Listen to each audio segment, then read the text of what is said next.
Though cybercrime didn't find its footing until the late 20th century, the first cyber attack happened in France well before the internet was even invented in 1834. A group of attackers stole financial market information by accessing the French telegraph system. Welcome to The Why in History. I am Ajay Kaul, and today we take a look at the history of cyber attacks, their impact, and the recent trends in the complex world of cyber warfare. The French telegraph system in 1834 was a visual mechanism of transmitting messages from one station to another.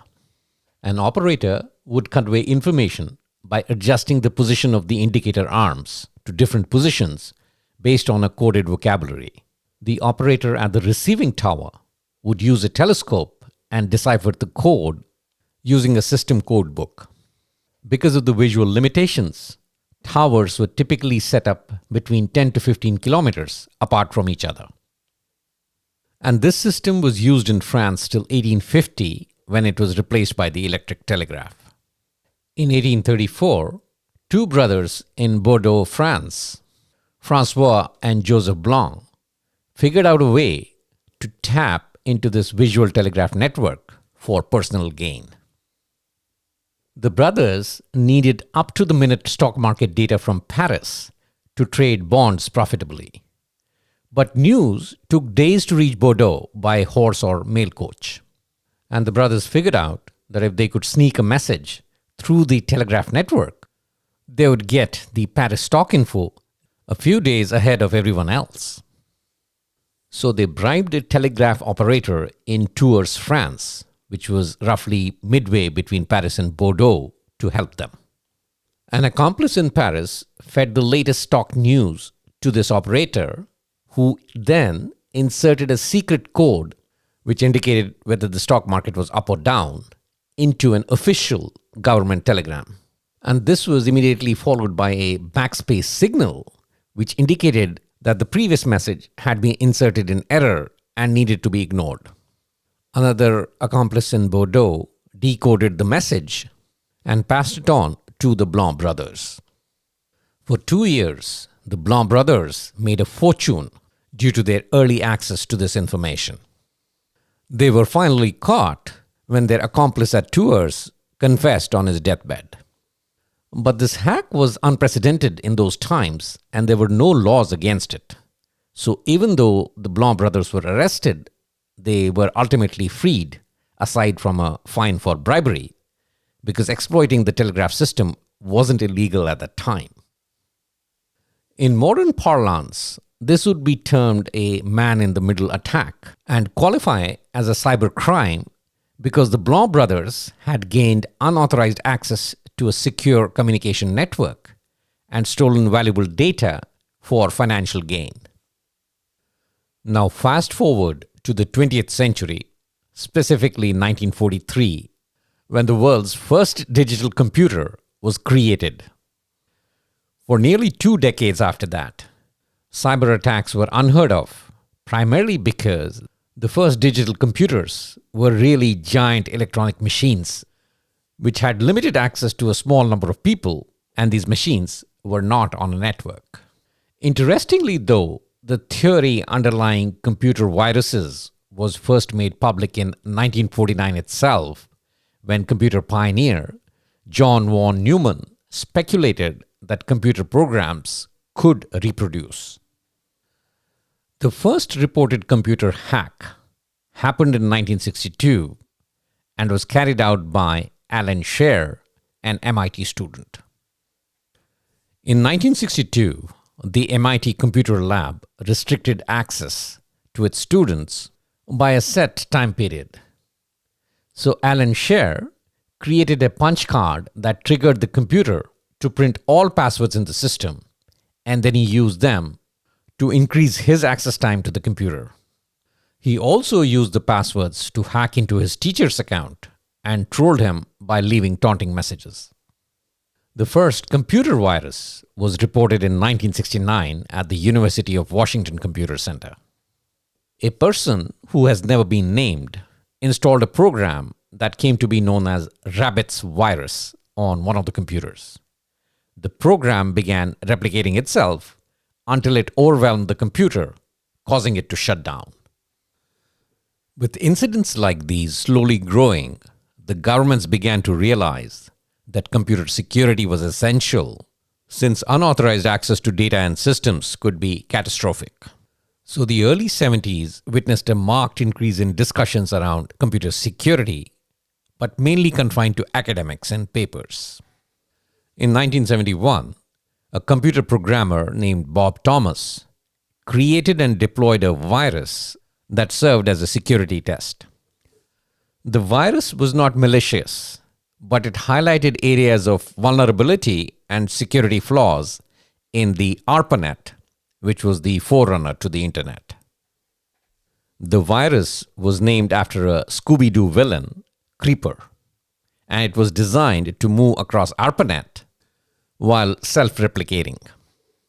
It corrupted the DEC PDP-10 mainframe computers at the Digital Equipment Corporation, and all the users could see on the screen were the words, "I'm the Creeper, catch me if you can." In response, one of Bob Thomas's colleagues, Ray Tomlinson, created the Reaper program. It was similar to the Creeper, that is, it moved through the ARPANET, replicating itself, but it found copies of the Creeper and logged them out so that they would be rendered ineffective. In effect, the Reaper was the first attempt at cybersecurity, essentially the first antivirus software program.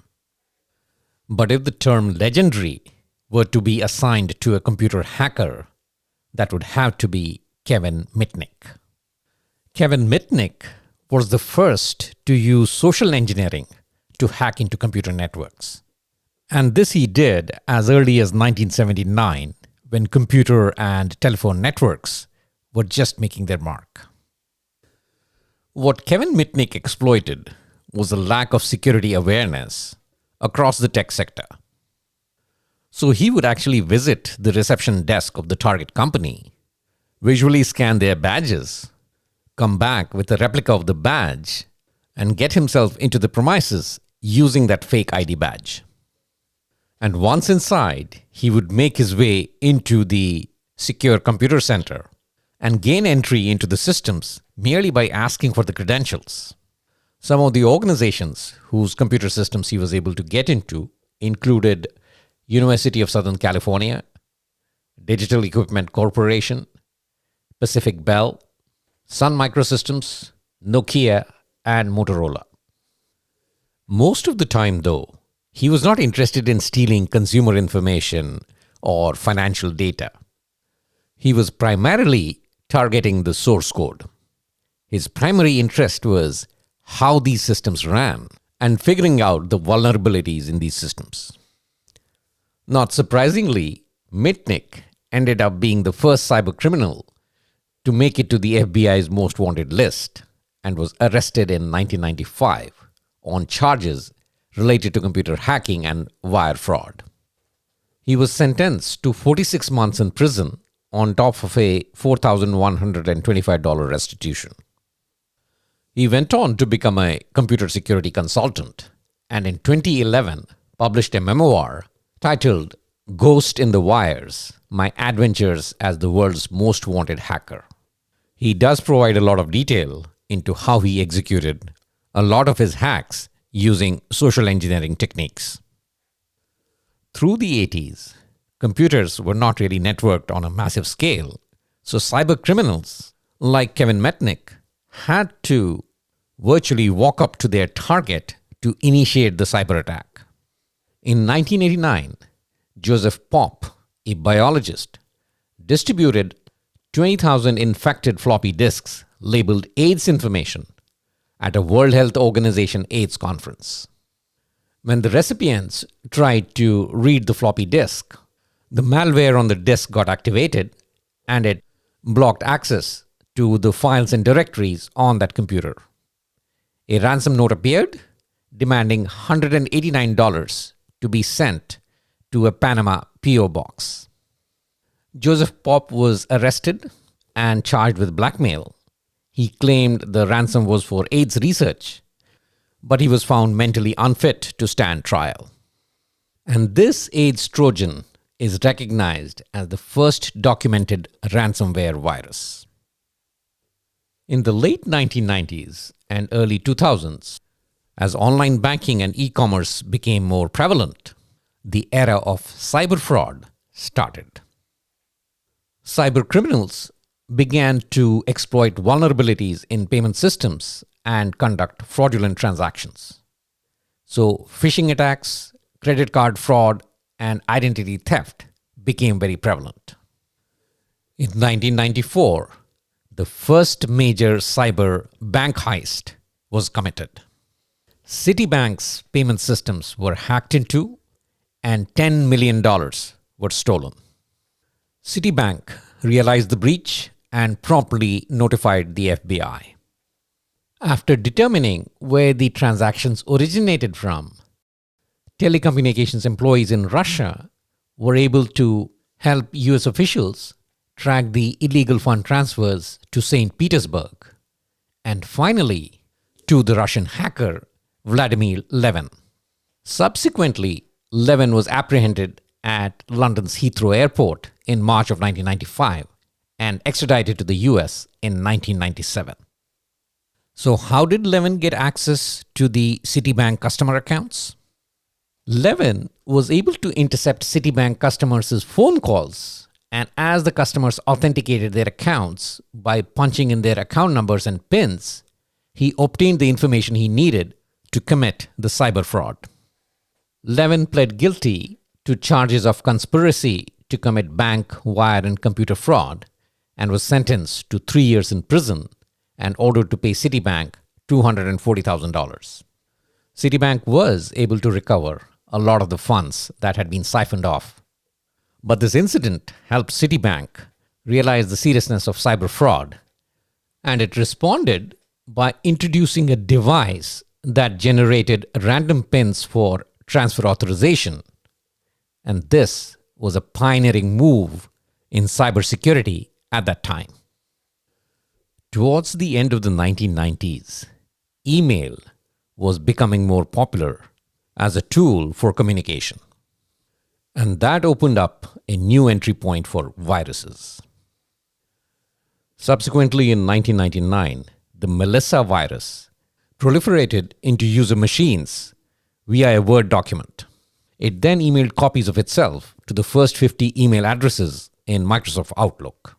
It ended up being one of the fastest spreading viruses, and it cost around $80 million to fix. In the 2000s, with the internet available in more homes and offices across the globe, the ease and scale of cyber attacks grew like never before. And with this, a new infection technique appeared. Users no longer needed to download files. Visiting an infected website was enough to infect your computer. Freedom faces a strong opposition from authoritarianism. And the world witnessed that in full force when in December 2009, an authoritarian regime initiated a massive cyber attack against top American companies like Google and Adobe. The attack was called Operation Aurora. The initiator was China, and the purpose was to steal intellectual property, including source code, and gain unauthorized access to sensitive information such as Gmail accounts of human rights activists.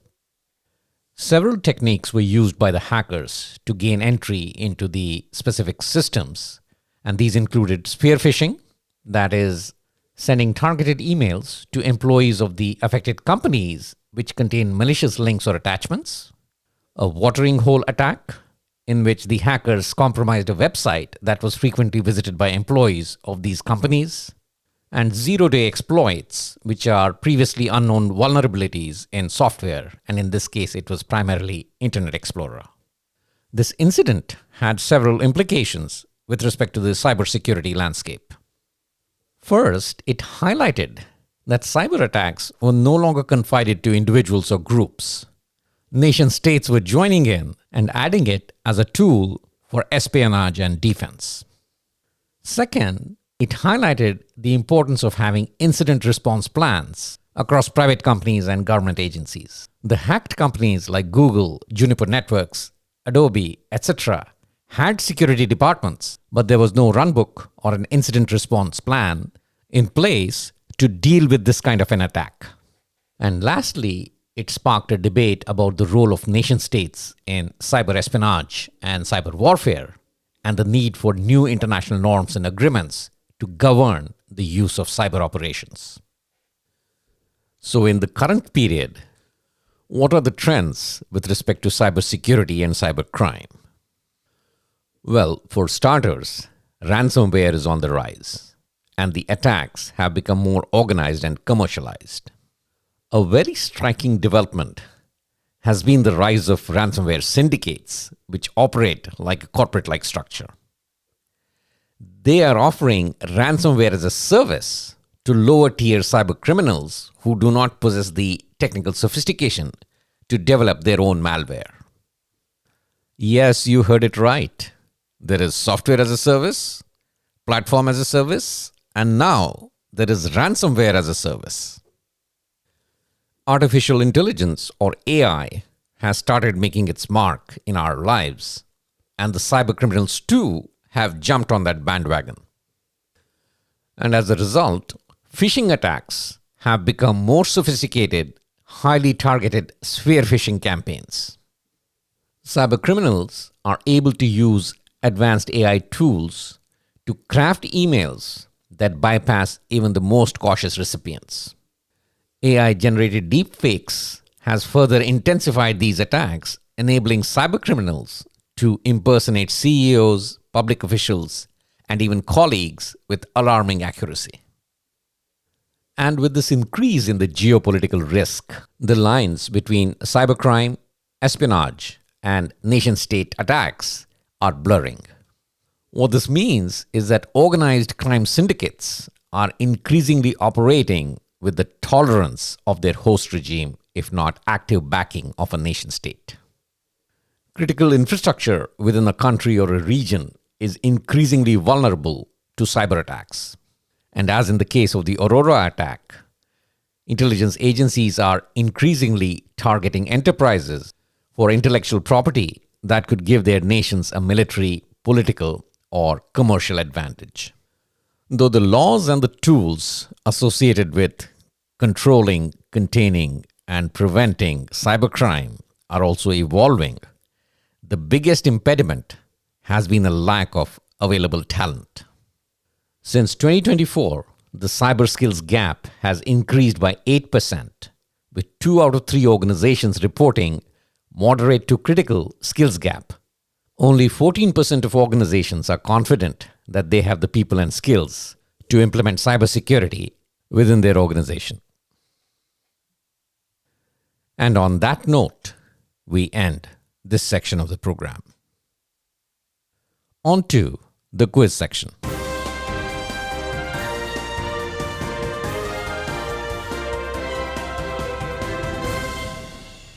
Question from the previous episode.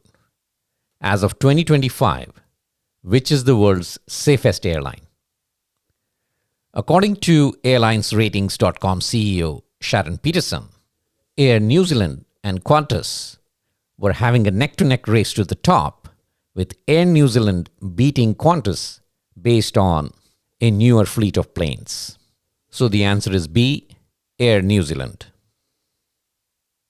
Question for the current episode. At present, what is the number one method of a cyber attack? Is it A, phishing, B, ransomware, C, denial of service attack, D, zero-day exploit?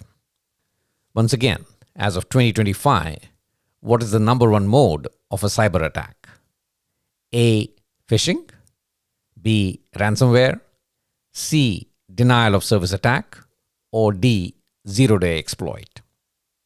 The answer will be provided in the next episode. That's all we have in the current episode. We meet again in 2 weeks. with another new and exciting episode on World History. Till then, stay safe and keep exploring the why in history.